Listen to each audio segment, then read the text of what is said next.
Peggy 16.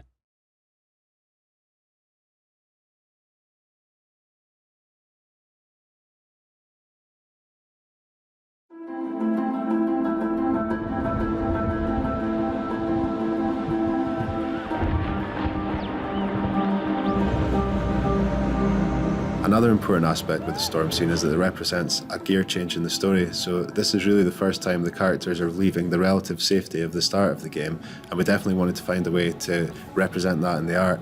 So what we have here is we have a shift from the lighting style at the start of the game, which is very much a found lighting style. It's all lit by the sunlight and bounce light. There's no artificial light sources at all. And for the first time then in the storm scene, we changed to a much more filmic, set-lit feel. And that is to get that little feeling of unease there.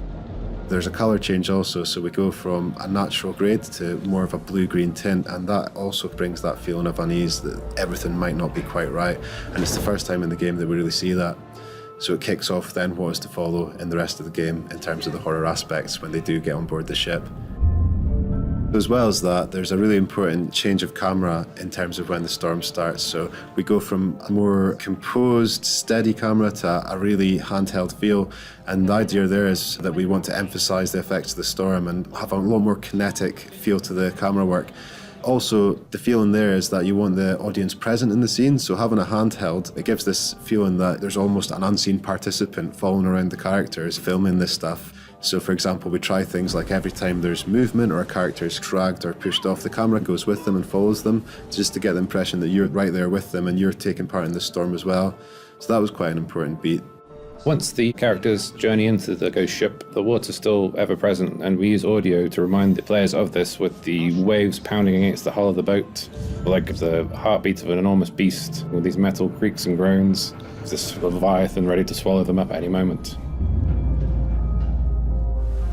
The underwater content is a very different challenge. There's a different timing mindset you have to consider. It's all about observing and absorbing yourself into that area. We looked at various different reference, film, TV and game reference too. Luckily, 2 of us on the team scuba dived before, which was good. We even went to a local pool and did some film reference for some of the more complicated scenes in the game, the fight scenes. We found in a lot of the reference, the divers would do a small paddle movement with their hands to readjust and center themselves. And also we found a lot of the divers use the environment to pull themselves along and push off from. So we try to incorporate those details into our work. There's something really fun about shooting on stormy conditions, and there's something fun about conveying that. But interestingly, one of the things in conveying that in terms of CG is that you have to do a lot of things that you'd maybe get for free if you were actually shooting it. So if you were really out there in a storm holding your camera, you would be getting blown around and you'd be getting rain on the lens or whatever you might get. When you work in CG, everything's automatically clean. So sometimes it's about how you can dirty up the shots and bring back some of those natural elements to convince the viewer that actually that storm is real.